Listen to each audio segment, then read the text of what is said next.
ब्रह्मा का पिता है, कौन विष्णु की मां, शंकर का दादा कौन है, हमको दे बता। ये जानने के लिए कृपया सुनिए। जगत गुरु तत्वदर्शी संत रामपाल जी महाराज के अमृत वचन सर्व पवित्र धर्मों के पवित्र शास्त्रों के आधार पर। तो पुण्यात्मा, जो सदग्रंथों के विपरीत ज्ञान, शास्त्र विरुद्ध ज्ञान जो संत बता रहे हैं और शास्त्र विधि त्याग कर मनमाना आचरण कर और करवा रहे हैं, शास्त्र विधि त्याग कर मनमानी पूजाएं कर रहे हैं, वो न तो स्वयं कोई लाभ प्राप्त कर रहे हैं मनुष्य जीवन का और न ही उनके अनुयायी। इसके लिए श्रीमद् भगवत गीता अध्याय 16 श्लोक 23 में और 24 में कहा है। 23 में कहा कि शास्त्र विधि को त्याग कर जो मनमाना आचरण करते हैं उनको न तो कोई सुख होता है और न ही उनकी कोई गति होती है और न ही सिद्धि को प्राप्त होते, अर्थात व्यर्थ। श्लोक 24 में कहा कि इससे तेरे लिए अर्जुन कर्तव्य और अकर्तव्य की व्यवस्था में शास्त्र ही प्रमाण है। कर्तव्य माने जो शास्त्र अनुकूल साधनाएं हैं, जो साधनाएं आपने करनी चाहिए, और अकर्तव्य जो ना करने योग्य हैं, वो सदग्रंथों से ही जाना जाता है। कोई अपनी लोकवेद दंत कथा सुनाता है, उसको हमने स्वीकार नहीं करना चाहिए।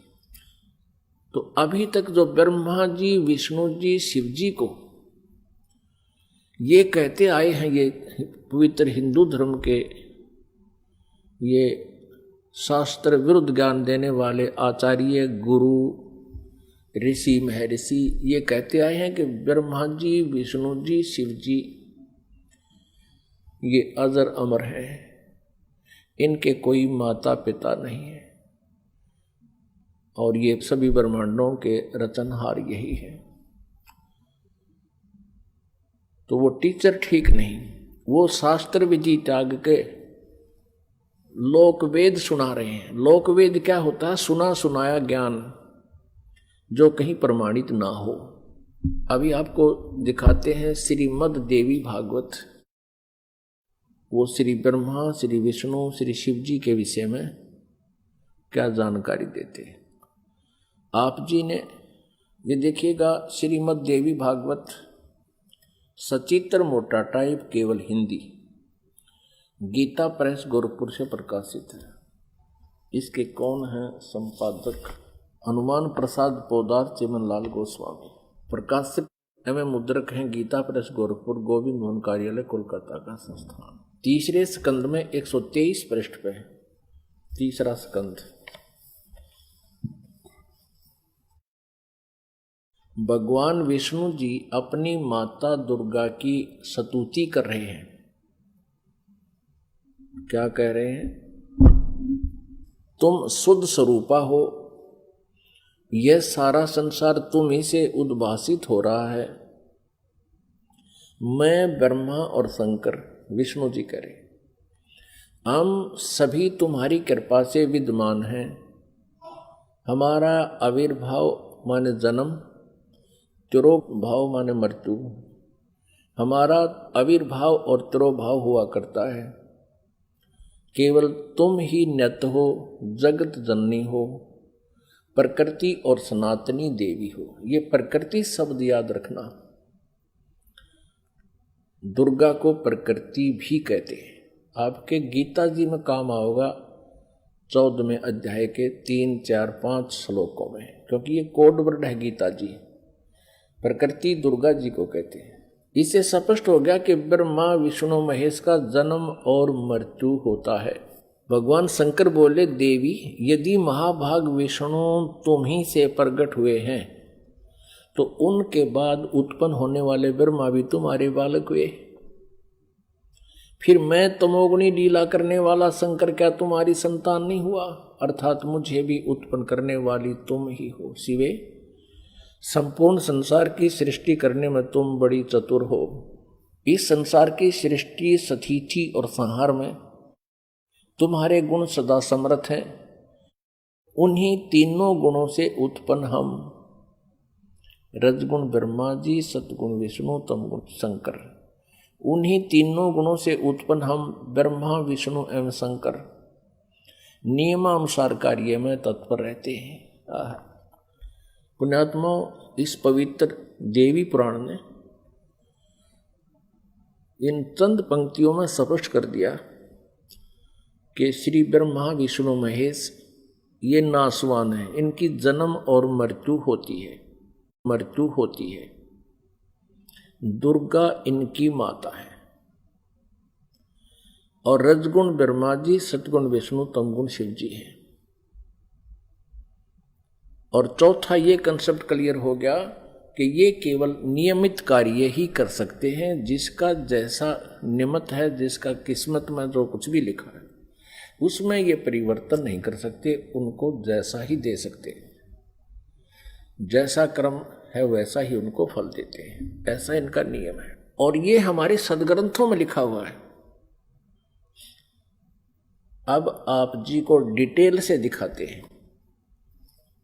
इसी श्रीमद् देवी भागवत को ही पुनः दिखाते हैं पूरी डिटेल से। ये देखिएगा,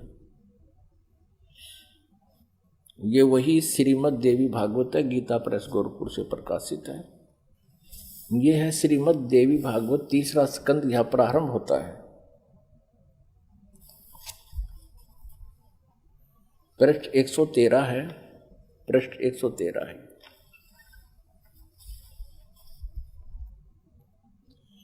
जन्मे जय ने पूछा, भगवान आपने अंबा यज्ञ अर्थात परम पवित्र नवरात्र व्रत के करके उसके द्वारा देवी के आराधन करने की आज्ञा दी है। अतः वे कौन देवी हैं, कैसे और कब प्रकट हुई, उनके पधारने का क्या उद्देश्य था है, तथा वे किन गुणों से विभूषित हैं। अंबा यज्ञ किस प्रकार होता है। आगे ब्रह्मन साथ ही विस्तार पूर्वक ब्रह्मांड की उत्पत्ति भी कही है, क्योंकि भूदेव ब्रह्मांड के विषय में जो कुछ कहा गया है तथा वह जैसा जो है, ये सभी बातें आप जानते हैं। व्यास जी से पूछ रहे हैं, जन्मेजय मैंने सुना है कि ब्रह्मा विष्णु और रुद्र ये तीन सगुण देवता हैं। कर्मशः सृष्टि, पालन और संहार के कार्य का उत्तरदायित्व इन पर रहता है। पाराशर नंदन व्यास जी, अब मैं इनके संबंध में विस्तार पूर्वक सुनना चाहता हूँ, आप बतलाने की कृपा करें। व्यास जी कहते हैं, राजन तुम्हारी बुद्धि बड़ी विशाल है। अभी तुमने जो पूछा कि ब्रह्मादि की उत्पत्ति, यानी ब्रह्मा विष्णु महेश, ब्रह्मादि माने ब्रह्मा विष्णु महेश की उत्पत्ति कैसे हुई, सो वह महान कठिन विषय है। उसमें अनेक प्रश्न उठ जाते हैं। यही प्रश्न पूर्व समय में मैंने नारद जी से किया था। व्यास जी कह रहे हैं कि मैंने नारद से पूछा था यही ज्ञान। मैंने कहा, मुने आप बुद्धिमान हैं, मुझे यह बताने की कृपा कीजिए कि इस विस्तृत ब्रह्मांड के प्रधान कर्ता कौन है। मुनिवर, यह ब्रह्मांड कहाँ से उत्पन्न हो गया। दिविजवर, साथ ही यह भी बताइए कि यह ब्रह्मांड विनाशशील है अथवा सदा रहने वाला है। इसकी रचना ये 114 पृष्ठ पे है, तीसरा स्कंद। करने वाला कोई एक है अथवा बहुत से इसके रचयिता है। कर्ता के अभाव में कार्य का होना असंभव है। यह प्रश्न मेरे मन में उठा करता है। कुछ लोग भगवान शंकर को परम कारण मानकर जगत का रचयिता बतलाते हैं। वे कहते हैं कि देवादिदेव भगवान शंकर अविनाशी पुरुष हैं, उनका कभी जन्म और मरण नहीं होता, वे आत्मा मर्मण करने वाले हैं, देवताओं पर भी उनका शासन बना रहता है। दूसरे कई लोग भगवान विष्णु की प्रशंसा किया करते हैं। वे शक्तिशाली पुरुष, अव्यक्त, अखिल ऐश्वर्य के संपन्न परब्रह्म परमात्मा है। कुछ दूसरे लोग ब्रह्मा जी को सृष्टि का प्रधान कारण बताते हैं। कितने ही आचार्य भवानी को संपूर्ण मनोरथ पूर्ण करने वाली बतलाते हैं। वे आदिमाया महाशक्ति एवं परम पुरुष के साथ रहकर कार्य संपादन करने वाली प्रकृति है। ब्रह्म के साथ उनका अभेद संबंध है। ब्रह्म ये काल है, क्षर पुरुष, और अभेद संबंध यानी पति पत्नी का संबंध है। वे सृष्टि, सतिथि और संहार कार्य में संलग्न रहती हैं। संपूर्ण प्राणियों एवं देवताओं की भी वे जननी है, उनका कभी जन्म नहीं होता। वैष्णवी, सांभवी, ब्राह्मी, वासवी, वारुणी, वाराही, नारसिंही और तथा अद्भुत महालक्ष्मी नाम से विख्यात है। 115 पृष्ठ पे। कितने श्रेष्ठ मुनि कहते हैं कि जो निरंजन, निराकार, निर्लेप, निर्गुण, अरूप एवं व्यापक ब्रह्म है, उन्हीं से जगत की सृष्टि हुई है। कहीं कहीं वेद और उपनिषद में भी वे ही ब्रह्म तेजो में बतलाए गए और प्रधान पुरुष हैं। हजारों मस्तकों, आँखों, कानों, हाथों, मुखों, चरणों से वे संपन्न आकाश। ये आगे देखो।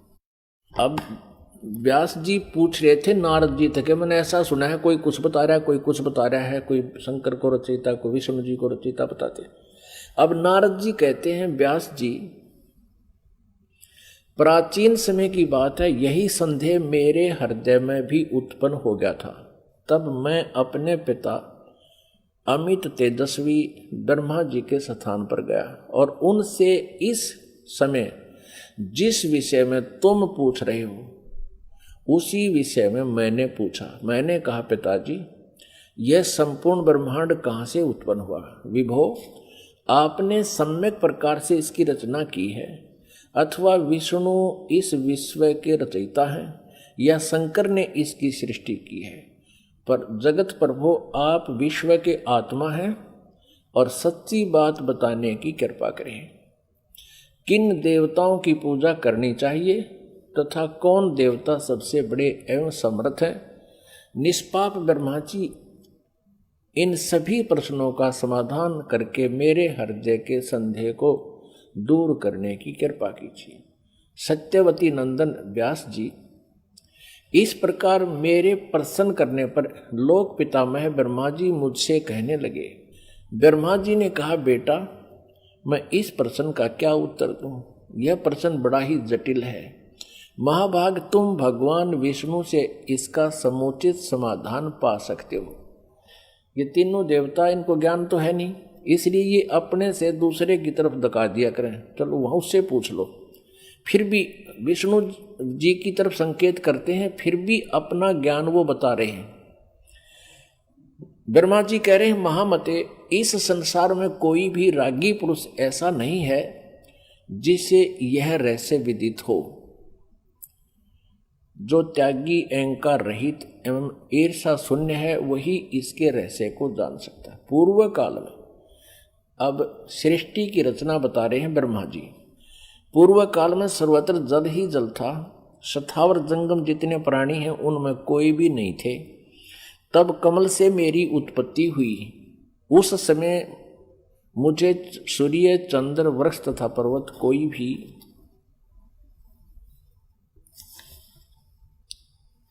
116 पृष्ठ में, तीसरा स्कंद देवी भागवत का, दिखाई नहीं पड़े। मैं कमल की कणिका पर बैठकर विचार करने लगा, इस अगाध जल में मैं कैसे उत्पन्न हो गया, कौन मेरा रक्षक है, तथा इस प्रलय काल में सृष्टि एवं संहार करने वाले कौन विशिष्ट पुरुष हैं। कहीं भी स्पष्ट रूप से भूमि भी नहीं दिखती जिस पर यह जल टिका हुआ है। यह कमल कैसे उत्पन्न हुआ, यों विचार करके मैं जल में उतरा। ब्रह्मा जी कह रहे हैं, 1000 वर्ष तक पृथ्वी का अन्वेषण करता रहा, यानी खोज करता रहा। इस पर भी मुझे उस जल का कहीं और छोर नहीं मिला। इतने में आकाशवाणी हुई, तप करो, तप करो। तब मैंने तपस्या आरंभ कर दी। कमल पर बैठे ही 1000 वर्ष तक मैं तप करता रहा। फिर उसी समय सृष्टि करो। ऐसी आकाशवाणी सुनाई पड़ी। उसे सुनकर मैं बड़े आश्चर्य में पड़ गया। सोचा कि किसकी सृष्टि करूं अथवा मेरा क्या कर्तव्य है। उसी समय मधु और कैटब नाम के दो भयंकर दानव राक्षस सामने आ गए। वे उस महावर्ण में मुझसे युद्ध करने की इच्छा प्रकट करने लगे। मैं उनसे भयभीत हो उठा। तब कमल का डंठल पकड़कर जल में उतरा। वहां मुझे एक परम अद्भुत पुरुष के दर्शन मिले। उनका श्री विग्रह माने शरीर मेघ के समान श्याम था, बादलों की तरह, काले बादलों की तरह। वे पीतांबर पहने थे, 4 भुजाएं थी, शेष नाग की सैया पर सोए थे। उन जगत प्रभु के गले को वनमाला सुशोभित कर रही थी। शंख, चक्र, गदा और पद्म, इन 4 आयुधों से अनुपम शोभा पा रहे थे। ऐसे शेष शाही भगवान विष्णु का मुझे दर्शन हुआ। वे योग निंद्रा के वशीभूत होकर गाढ़ी नींद में सोए हुए थे। उनकी सारी चेष्टाएं शांत थी। नारद जी शेष नाग की सैया पर सोए हुए उन प्रभु को देखकर मेरा मन चिंतित हो उठा। इतने में भगवती योग निंद्रा याद आ गई। मैंने उनका स्तवन किया। तब वे कल्याणमयी भगवती श्री विष्णु जी के विग्रह से निकलकर, विग्रह माने शरीर से, श्री विष्णु जी के शरीर से निकलकर अत्यंत रूप धारण करके आकाश में विराजमान हो गई। दिव्य आभूषण उनकी छवि बढ़ा रहे थे। जब योग निंद्रा भगवान विष्णु के शरीर से अलग होकर आकाश में विराजने लगी, तब तुरंत ही श्री हरि उठ बैठे। अपने आत्माओं, जैसा आज आपको सृष्टि रचना में पहले बताया था, वर्बली दास ने बताया था, जो परमात्मा ने हमें बता रखा था, कबीर साहब ने ये कहा था कि दुर्गा, ब्रह्मा जी, विष्णु जी और शिव जी की माता है श्री देवी, और ये काल ज्योति निरंजन इनका पिता है। ये क्या करते हैं? इन तीनों बच्चों की उत्पत्ति करते हैं। ये काल यानी ब्रह्म, सर्वपुरुष भी कहते हैं इसको, सर्वब्रह्म भी कहते हैं। सर्वब्रह्म और ये दुर्गा जी, इन दोनों के पति पत्नी व्यवहार से श्री ब्रह्मा जी, श्री विष्णु जी, श्री शिव जी की उत्पत्ति होती है, जन्म होता है। और ये क्या करते हैं? इनको बाल्यावस्था से ही कोमा में कर देते, अचेत कर देते और उनकी परवरिश जारी करते हैं। जब ये युवा होते हैं तो इनको सचेत कर देते। अब ये दुर्गा अन्य रूप धारण करके प्रेतवत, प्रेतनी की तरह विष्णु जी के शरीर में प्रवेश करके इनको बेहोश किए हुए थी। ऐसे ही ब्रह्मा जी को ये कमल के फूल पर रख दिया और तब तक ये अचेत था, कोमा में डाल रखा था। ये खुद कहता मुझे पता नहीं मैं कमल के फूल पर कहां से उत्पन्न हो गया, मेरा कौन जनक है। अब नीचे उतरा तो देखा विष्णु जी बेहोश पड़े थे वो, और उसमें से जब वो दुर्गा निकल गई, बाहर आई, तो सचेत हो गए। अब इस प्रकार इन सभी को इस काल भगवान ने अपने सुनियोजित षड्यंत्र के तहत भ्रमित कर रखा, किसी को यथार्थ ज्ञान नहीं बता रखा। अब यहां आप आगे देखिएगा, अब क्या होता है कि तीसरे स्थान पर भगवान शंकर को भी बेहोश कर रखा था, फिर उसको सचेत कर दिया, फिर तीनों को इकट्ठा कर दिया प्रेरणा करके, तीनों इकट्ठे हो गए। अब देखना श्रीमद् संक्षिप्त देवी भागवत और तीसरा स्कंद, और हम यहां पढ़ रहे थे। तब वे कल्याणमयी भगवती श्री विष्णु के विग्रह से निकलकर अत्यंत रूप धारण करके आकाश में विराजमान हो गई। दिव्य आभूषण उनकी छवि बढ़ा रहे थे। जब योग निंद्रा भगवान विष्णु के शरीर से अलग होकर आकाश में विराजने लगी, तब तुरंत ही श्री हरि उठ बैठे। उन्होंने मधु और कैटब के साथ 5000 वर्ष तक बड़ी घमासान लड़ाई की। तब वे दैत्य मरे। पहले देवी के कटाक्ष से मधुर और कैटब मोहित हो गए थे। उसके बाद भगवान विष्णु ने गोद में लेटाकर उन्हें वहीं प्राणों से रहित कर दिया। अब वहां मैं और भगवान विष्णु दो थे, वहीं रुद्र भी प्रकट हो गए। हम तीनों को भगवती आद्याशक्ति के दर्शन हुए, दुर्गा के। उन्हें देखकर मनमुग्ध हो गया। हमने उनकी उत्तम स्तुति की। तब वे आदि शक्ति हम लोगों से कहने लगी। देवी ने कहा, ब्रह्मा, विष्णु और महेश्वर, तुम भली भांति सावधान होकर अपने अपने कार्य में संलग्न हो जाओ। सृष्टि, स्थिति और संहार ये तुम्हारे कार्य हैं। ब्रह्मा जी कहते हैं, भगवती आद्याशक्ति की, हम 117 पृष्ठ पर पढ़ रहे हैं, तीसरा स्कंद। वह वाणी बड़ी मधुर थी, सुंदर एवं सुखप्रद थी। हमने वह स्पष्ट सुनी। हम लोगों ने उनसे कहा, माता, हम किस प्रकार इन प्रजाओं के सर्जन आदि कार्य करने में सफल हो? विस्तृत भूमि का अभाव है, सभी स्थान जलमग्न है। हमारी बात सुनकर उन कल्याण स्वरूपिणी भगवती का मुखमंडल मुस्कान से भर गया। इतने में एक सुंदर विमान आकाश से उतरा। तब उन देवी ने हमें आज्ञा दी, देवताओं, निर्भीक होकर इच्छा पूर्वक इस विमान में प्रवेश कर जाओ। ब्रह्मा, विष्णु और रुद्र, आज मैं तुम्हें एक अद्भुत दृश्य दिखलाती हूँ।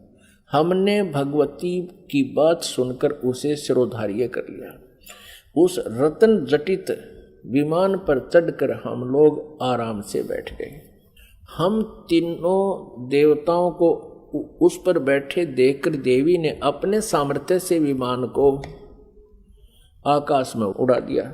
ब्रह्मा जी कहते हैं, मन के समान तीव्र गति से चलने वाला वह विमान जिस अपरिचित स्थान पर गया, वहां संपूर्ण फलों से लदे हुए अनेक सुंदर वृक्ष थे। आगे एक अत्यंत सुंदर नगर दिखाई पड़ा। अद्भुत चार दीवारी उस नगर की छवि बढ़ा रही थी। उसमें बहुत से ऊंचे ऊंचे महल थे। उचित स्थान पर यज्ञशालाएं बनी थी। क्षण भर के बाद वह एक दूसरे सुंदर प्रदेश में जा पहुंचा। वहां हमने देखा अनुपम नंदन वन था। पारिजात की संगन छाया के नीचे सुरभि गो बैठी थी। आप पास में ही ऐरावत हाथी विराजमान था। सैकड़ों अप्सराएं, यक्ष, गंधर्व और विद्याधर उस पराजित के उपवन में गाते एवं विहार करते थे। देखा तो वही महाभाग इंद्र भी थे। उनके समीप उनकी प्राण प्रिया सची विद्यमान थी। उस स्वर्ग के दृश्य को देखकर हम 118 पृष्ठ पे आश्चर्यचकित हो गए। आगे देखना। इतने में हमारा विमान तेजी से चल पड़ा और वह दिव्य धाम ब्रह्मलोक में जा पहुंचा। संपूर्ण देवता उस नगर के सामने मस्तक झुकाया करते थे। वहां एक दूसरे ब्रह्मा विराजमान थे। उन्हें देखकर भगवान शंकर और विष्णु को बड़ा आश्चर्य हुआ। सभा लगी थी। भगवान शंकर और विष्णु ने मुझसे पूछा, चतुरानन, ये अविनाशी ब्रह्मा कौन है? मैंने उत्तर दिया, मुझे कुछ पता नहीं। सृष्टि के अधिष्ठाता ये कौन है? भगवान, मैं कौन हूं, ये कौन है और हमारा उद्देश्य क्या है? इस उलझन में मेरा मन चक्कर काट रहा है। इतने में मन के समान तीव्रगामी वह विमान तुरंत वहां से चल पड़ा और कैलाश के सुर में शिखर पर जा पहुंचा। आगे देखा। वहां विमान के पहुंचते ही एक भव्य भवन से त्रिनेत्रधारी भगवान शंकर निकले। वे नंदी वृषभ पर बैठे थे। उनके 5 मुख थे, 10 भुजाएं थी। मस्तक पर चंद्रमा सुशोभित हो रहा था। क्षण भर के बाद वह विमान उस शिखर से भी पवन के समान तेज चाल से उड़ा और बैकुंठ लोक में पहुंच गया। वह भगवती लक्ष्मी का विलास भवन था। बेटा नारद, वहां मैंने जो संपत्ति देखी उसका वर्णन करना मेरे लिए असंभव है। उस उत्तमपुरी को देखकर विष्णु का मन आश्चर्य के समुद्र में गोता खाने लगा। एक विष्णु तो विमान में बैठा है, एक ब्रह्मा बैठा है, एक शंकर बैठा है, और एक एक ओर देखे तो वहां कमल लोचन श्री हरि विराजमान थे। अलसी के फूल के समान उनके श्री विग्रह की कांति थी। पीतांबर पहने थे, 4 भुजाएं थी, वे पक्षी राज गरुड़ पर विराजमान थे। दिव्य आभूषणों से उनकी अनुपम शोभा हो रही थी। प्राण प्रिया लक्ष्मी जी चंवर डुला रही थी। उन सनातन श्री हरि की झांकी पाकर हम सभी भौचक्के से रह गए। एक दूसरे को देखते हुए हम विमान में एक उत्तम आसन पर बैठे रहे। इतने में ही पवन से बातें करता हुआ वह विमान तुरंत उड़ गया। आगे अमृत के समान मीठे जल वाला समुद्र था। उसका जल बड़ा ही मधुर था। पुण्यात्माओं, परमेश्वर कबीर देव जी ने अपने द्वारा रची हुई सृष्टि की रचना का जो ज्ञान दिया है उसमें बहुत ही विस्तार से बताया है। अब ये श्री ब्रह्मा जी, विष्णु जी, शिव जी विमान में बैठे हैं। दुर्गा ने इनको आकाश में उड़ा दिया विमान को। ये जहां पहुंचे वहां ब्रह्मा जी विराजमान थे, और एक ब्रह्मा जी बैठा विमान में और एक सामने बैठा वहां उस ब्रह्मा के लोक में। और फिर वहां देखा तो ब्रह्मा जी के विष्णु और शिव जी पूछते हैं कि ये दूसरा ब्रह्मा कौन है। ब्रह्मा जी, विमान वाले ब्रह्मा जी कहते मुझे नहीं मालूम ये कौन है, हम कौन है, कहां से उत्पन्न हो गए, हमारा क्या उद्देश्य है। तो ये कौन था? इस काल ने, जैसे आपको सृष्टि रचना के प्रारंभ में बताया था, इसने एक ब्रह्मांड के टॉप मोस्ट प्लेस पे, शिखर शून्य में यानी चोटी पे 3 स्थान बना रखे हैं। आपको एक चित्र दिखाते हैं ब्रह्मांड का, इससे आसानी से समझ में आओगी। देखिएगा, एक ब्रह्मांड का लघु चित्र, ये देखिएगा, ये एक अंडे जैसी शेप है, इसकी अंडे जैसा आकार है। इसको एलिपिकल इसका जो है ना शेप है, आकार है।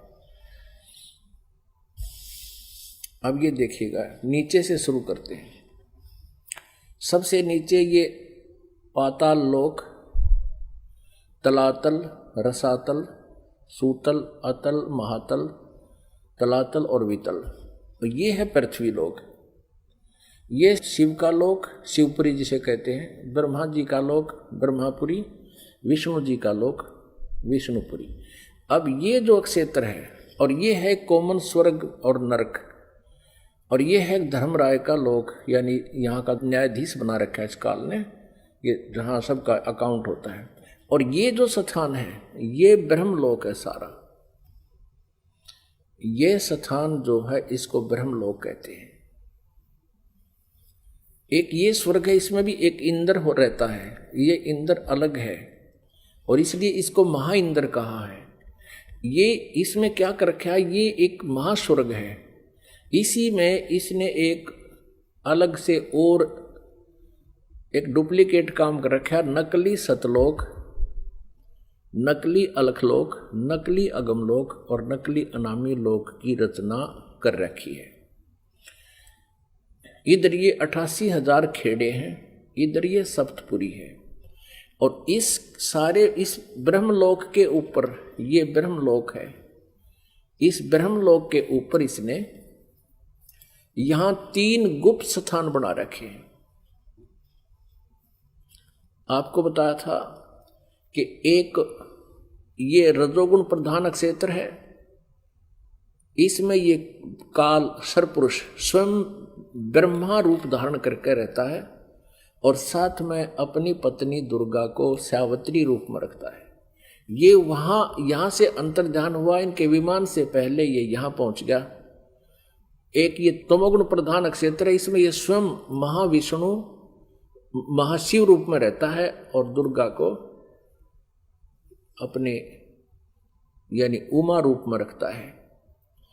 और फिर ये एक सतोगुण प्रधान क्षेत्र है। आगे फिर ये स्वयं ही विष्णु रूप धारण करके वहाँ विराजमान हो जाता है और दुर्गा को महालक्ष्मी रूप में रखता है। अब जब इनका विमान वहां पहुंचा इस रास्ते से, पहले इन्होंने देखा यहां इंद्र का लोक देखा, ये पहले बड़े बड़े वृक्ष और अन्य लोक देखे, फिर यहां से यहां प्रवेश हुआ। इससे आगे नहीं जा सकते ये। इनका विमान महा इंद्र को देखकर वापस यहां से आया, फिर इस रास्ते से ऊपर गया। आगे जाके इन्होंने क्या देखा, सबसे पहले ब्रह्मा का ये काल बैठा था सरपुरुष ब्रह्मा रूप में, और फिर वहां से ये इनका विमान यहां आ गया। इस वहां इन्होंने एक शंकर जी और देखा, ये काल था, स्वयं सरपुरुष ने अपना अलग से वहां 3 रूप धारण किए, और फिर ये विष्णु लोक में आ गए। वहां एक विष्णु और था और लक्ष्मी जी बैठी थी। यह दुर्गा इस विष्णु रूपी काल के ऊपर, सरपुरुष के ऊपर चमक रही थी। यहां से फिर इनका विमान यहां आया, इस मीठे जल के समुद्र में। यहां दुर्गा का एक लोक अलग से है। अब आगे पढ़ते, यहां तक हम पढ़ते हुए आ चुके हैं श्री देवी पुराण को। अब हम यहां आएंगे इस मीठे जल में, इस मीठे जल के समुद्र में पहुंच गए। अब यहां आते हैं पुण्यात्माओं, आज हमारे सदग्रंथ जो प्रमाणित कर रहे हैं, ये ज्ञान परमेश्वर कबीर जी ने 600 वर्ष पहले अपनी सच्चिदानंद घन ब्रह्म की वाणी में, कबीर वाणी में लिपिबद्ध करवा रखा है, आज से 600 वर्ष पहले। और आज इन सदग्रंथों में हमें सत्य हो रहा है। तो इससे सिद्ध है कि पूर्ण परमात्मा कबीर जी हैं, जिन्होंने पहले ही ये ज्ञान हमें दे रखा था और हमारे सदग्रंथों में विद्यमान है। अब हम कहाँ तक पढ़ते हुए आगे कि इन तीनों ये विमान में बैठे हैं, ब्रह्मा विष्णु शिव जी, और दुर्गा ने अपनी शक्ति से विमान को आकाश में उड़ा दिया। पहले वो पहुंचे ब्रह्मा जी के लोक में, वह इस काल के उस स्थान पर पहुंचे जो रजोगुण प्रधान है। वहां यह स्वयं ही सरपुरुष यानी काल ब्रह्म स्वयं ही ब्रह्मा रूप धारण करके विराजमान था। आगे फिर गए तो इसे शंकर रूप में विराजमान था, आगे गए तो ये विष्णु रूप में विराजमान था। फिर वहां से इनका विमान कहाँ गया, ये सारा इसलिए किया गया था कि कहीं ये अपने आप को भगवान ना मान बैठे, इनका भ्रम निवारण कर दें। अब देखना, ये देवी भागवत चल रहा है, श्रीमद् देवी भागवत गीता प्रेस गोरखपुर से प्रकाशित है। ये वही पुस्तक है जो आपको पहले दिखाई थी। हमने यहां तक पढ़ लिया, हमने ये पढ़ा 118 पे। इतने में हमारा विमान तेजी से चल पड़ा और एक दिव्य धाम ब्रह्म लोक में जा पहुंचा। वहां पर एक दूसरे ब्रह्मा विराजमान थे। एक तो विमान में बैठा है, एक वहां विराजमान था दूसरा, वो ब्रह्म था, क्षर पुरुष था, वो धोखा देता है इनको, वो स्वयं ब्रह्मा रूप में वहां विराजमान था। उन्हें देखकर भगवान शंकर और विष्णु को बड़ा आश्चर्य हुआ, सभा लगी थी। भगवान शंकर और विष्णु ने मुझसे पूछा, चतुरानन ये अविनाशी ब्रह्मा कौन है? मैंने उत्तर दिया, मुझे कुछ पता नहीं। सृष्टि के अधिष्ठाता ये कौन है? भगवान मैं कौन हूं? ये कौन है? और हमारा क्या उद्देश्य है? इस उलझन में मेरा मन चक्कर काट रहा है। इतने में मन के समान तीव्रगामी वह विमान तुरंत वहां से चल पड़ा और कैलाश के सुर में शिखर पर जा पहुंचा। वहां विमान के पहुंचते ही एक भव भवन से त्रिनेत्रधारी भगवान शंकर निकले। वे नंदी वृषभ पर बैठे थे। ये काल निकला वहां से, सरपुरुष।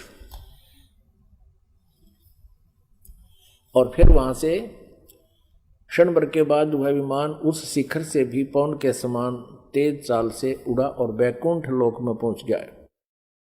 वहां पर कौन थे? वहां कमल लोचन श्री हरि विराजमान थे, विष्णु जी, एक और यो काल बैठा था, सरब्रह्म सरपुरुष, और उसकी 4 भुजाएं थी। पक्षीराज गरुड़ पर विराजमान थे और प्राण प्रिय लक्ष्मी जी चौंच बुला रही थी।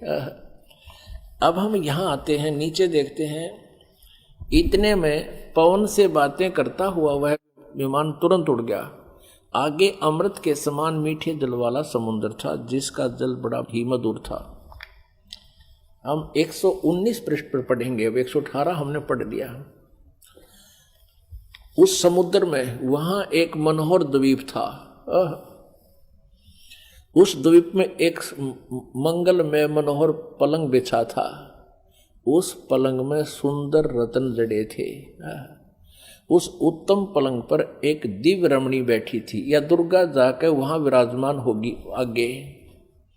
वे ऐसी प्रभावपूर्ण देवी थी मानो करोड़ों बिजलियां एक साथ चमक रही हो।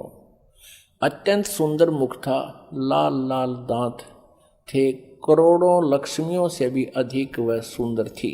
वे ऐसी प्रभावपूर्ण देवी थी मानो करोड़ों बिजलियां एक साथ चमक रही हो। अत्यंत सुंदर मुख था, लाल लाल दांत थे। ये पढ़ लिया। अब यहां है, उन्हें देखकर हम सभी महान आश्चर्य में पड़ गए। कुछ समय तक हम वहीं ठहरे रहे, आपस में कहने लगे, ये सुंदरी कौन है और इसका क्या नाम है? हम इसके विषय में बिल्कुल अनभिज्ञ हैं। इसके हजारों नेत्र, हजारों हाथ, हजारों मुख हैं। दूर से देखने पर ही वे कितनी सुंदर प्रतीत हो रही हैं। ये न कोई अप्सरा है, न कोई गंधर्व कन्या और न देव कन्या। नारद यों संदेहग्रस्त होकर हम लोग वहां रुके रहे। तब भगवान विष्णु ने उन चारों साहिनी भगवती को देखकर विवेक पूर्वक निश्चय कर लिया कि ये भगवती जगदम्बिका हैं। तब उन्होंने कहा कि ये भगवती हम सब की आदि कारण है। महाविद्या और मां माया इनके नाम हैं। ये पूर्ण प्रकृति है। अपने आत्माओं, विष्णु जी कह रहे हैं, क्योंकि विष्णु जी की बुद्धि खोल दी काल ने। अब हम 120 पृष्ठ पर पढ़ेंगे। संक्षिप्त देवी भागवत गीता प्रेस गोरखपुर से प्रकाशित है। ये वे ही दिवांगना है। विष्णु जी बता रहे हैं अपना पिछले, इसकी थोड़ी सी बैकग्राउंड दिखा दी विष्णु को इस काल भगवान ने और दुर्गा ने। ये वे ही दिवांगना है जिनके प्रलय वर्ण में मुझे दर्शन हुए थे। उस समय मैं बालक रूप में था, मुझे पालने पर ये झुला रही थी। विष्णु जी के जन्म का प्रत्यक्ष प्रमाण, छोटा सा बालक था विष्णु जी। वट वृक्ष के पत्थर पर एक सुदृढ़ सैया बिछी थी, उस पर लेटकर मैं पैर के अंगूठे को अपने कमल जैसे मुख में लेकर चूस रहा था। कहते प्रलय वर्ण में मुझे दर्शन हुए थे इस देवी के। उस समय में बालक रूप में था, छोटा सा बच्चा था। ये मुझे झुला रही थी, मैं अंगूठे चूस रहा था पैरों के। इन्हें देखकर मुझे पहले की बात याद आ गई। ये हम सब की जननी है। अब 121 पृष्ठ पे अब विष्णु जी ही बता रहे हैं। भगवान विष्णु बोले, प्रकृति देवी को नमस्कार है, भगवती विधात्री को निरंतर नमस्कार है। ये स्तुति करते हुए भगवान आ रहे हैं विष्णु जी। यहां देखिएगा 123 पृष्ठ पे जो प्रारंभ में पढ़ा था, अब वहीं फिर आगे हम। भगवान विष्णु स्तुति कर रहे हैं अपनी दुर्गा माता की। तुम शुद्ध स्वरूपा हो, यह सारा संसार तुम इसे उद्भासित हो रहा है। मैं ब्रह्मा और शंकर हम सभी तुम्हारी कृपा से विद्यमान हैं। हमारा आविर्भाव यानी जन्म और तिरोभाव माने मृत्यु हुआ करता है। केवल तुम ही नित्य हो, जगत जननी हो, प्रकृति और सनातनी देवी हो।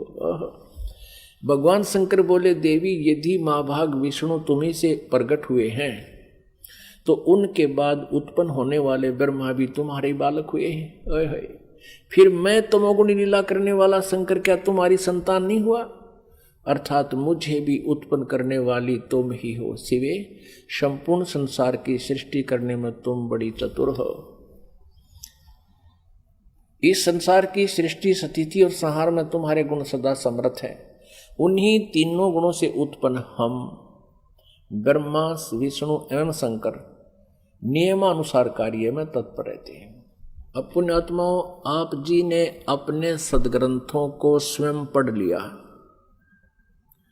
और ये अभी तक पवित्र हिंदू धर्म के गुरुजन, ये आचार्य मंडलेश्वर, महामंडलेश्वर, गीता मनीषी, गीता के मर्मज ज्ञाता, वेदों के ज्ञाता, पुराणों के ज्ञाता कहलाते थे। इन्होंने कह ख का भी पता नहीं था। ये अज्ञानी हैं जो आज तक हमारे भगवानों यानी जिनको हम समर्थ मान रहे थे, अजरो अमर सुना करते थे, इनसे ये नहीं बता सके कि इनकी सतिथि क्या है, जबकि इनकी जीवनी बता रही है महापुरुषों की कि इनकी ये सतिथि है।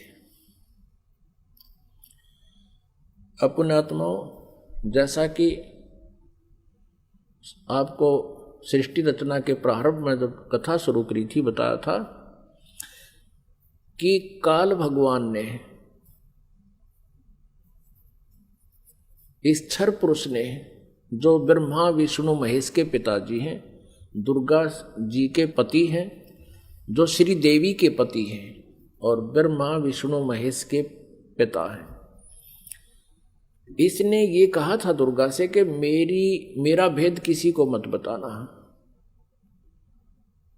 इसको बहुत सख्ती से कहा था। तो देवी ने उसी उद्देश्य से ब्रह्मा विष्णु महेश को इस क्षर पुरुष का ज्ञान नहीं दिया। अब दुर्गा से इसने कहा था कि मेरा भेद किसी को नहीं देना। इसी प्रकार दुर्गा ने इनको कोई उस भेद नहीं दिया ब्रह्म का, फिर भी सच्चाई छुप नहीं सकी। अब इसी में आपको प्रमाणित करते हैं देवी भागवत में, ब्रह्मा जी ने वेदों को पढ़ा, दुर्गा से पूछा कि वेदों में ये लिखा है कि केवल एक ब्रह्म जिसके बराबर दूसरा नहीं है। ब्रह्म माने परमात्मा भी होता है, वो ब्रह्म माने भगवान होता है, वो एक ही परमात्मा पूजा के योग्य है। तो वो क्या आप ही हो क्या? ब्रह्मा ने पूछा, क्या वो आप ही हो? दुर्गा से कहती। अब दुर्गा क्या उत्तर देती है देखिएगा। हम श्रीमद् देवी भागवत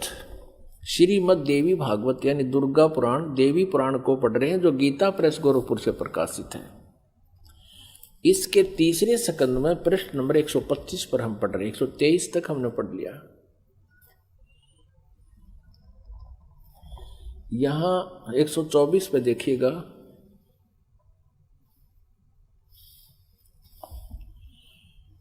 ब्रह्मा जी कहते हैं, अद्भुत तेजस्वी भगवान शंकर के यों स्तुति करने पर भगवती जगदम्बिका ने अपने बात बताई। अब यहाँ ब्रह्मा जी पूछ रहे हैं, ब्रह्मा जी का प्रकरण चल रहा है। ये 125 पृष्ठ पे हम पढ़ रहे हैं तीसरे स्कंद में। इस मूर्त और अमूर्त जगत का आधार तुमसे पूर्व कोई भी दूसरा पुरुष नहीं था, कोई तीसरा भी नहीं है। एकम एवं द्वितीयम ब्रह्म। इस वेद के वचन को व्यर्थ कहना तो बनता नहीं।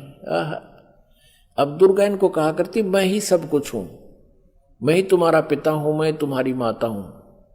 तो अब ब्रह्मा जी ने वेदों को पढ़ा तो इसने कहा कि वेद के वचन को हम झूठा भी नहीं कह सकते, और इधर अनुभव दूसरी बात कहता है। इस प्रकार वेद वाक्यों और अनुभव में अत्यंत विरोध उत्पन्न हो रहा है। वेद कहते हैं एकम एव अद्वितीयम ब्रह्म है, तो क्या वह है आत्म स्वरूपा तुम ही हो अथवा वह कोई और पुरुष है? मेरे इस संदेह को दूर करने की कृपा करो। किसी महान पुण्य के प्रभाव से ही मुझे तुम्हारे चरणों की सेवा सुलभ हुई है।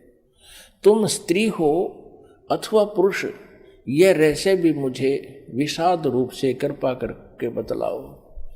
अध्याय 4-5 यहाँ पूरा होगा, तीसरे स्कंद का अब छठा अध्याय शुरू होता है। ब्रह्मा जी कहते हैं, इस प्रकार मैंने जब भगवती जगदम्बिका से विनय पूर्वक पूछा, तब वे मधुर वाणी में मुझसे कहने लगी। देवी ने कहा, मैं और ब्रह्म एक ही हैं। अब हो गए ना दो, सच्चाई छुप नहीं सकती,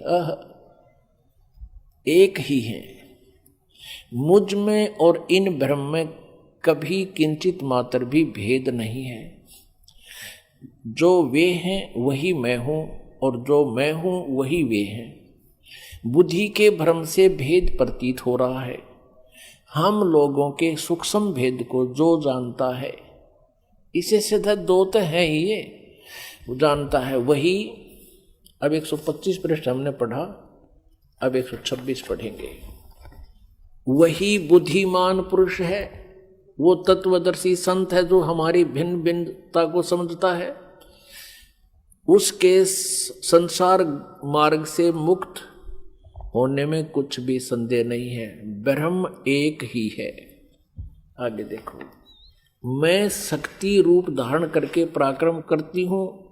गौरी, ब्राह्मी, रौद्री, वाराही, वैष्णवी, शिवा, वारुणी, कुबेरी, नारसिंही और वासवी सभी मेरे रूप हैं। विभिन्न कार्यों के उपस्थित होने पर उन देवियों के भीतर अपनी शक्ति स्थापित करके मैं सारी व्यवस्था करती हूँ। हाँ, उस देवी को निमित्त बना लेना मेरा स्वभाव है।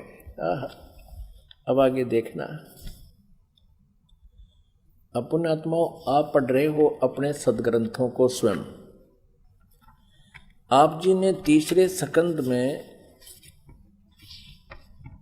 और पृष्ठ नंबर 125 पे पढ़ा। ब्रह्मा जी कहते हैं कि मैंने जब दुर्गा जी से ये पूछा, माता से, जगदम्बिका से, कि वेदों में लिखा है कि एकम एव अद्वितीयम ब्रह्म, अद्वितीयम जिसके बराबर दूसरा कोई नहीं हो, वो ब्रह्म ही सब कुछ है। उधर से उपनिषद और आप जो कह रहे हो कि मैं ही सब कुछ हूँ, मैं ही सृष्टि रचना करने वाली हूँ, मेरे अतिरिक्त कोई नहीं है, तो इन वेद के वाक्य को झूठा भी नहीं कहा जा सकता।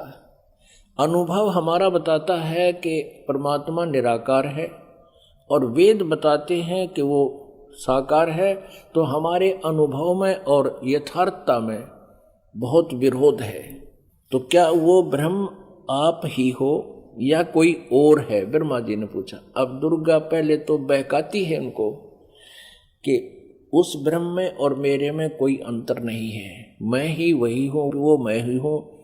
हम दोनों का सूक्ष्म भेद जो जानता है वो परम पुरुष है, विद्वान पुरुष है, तत्वदर्शी।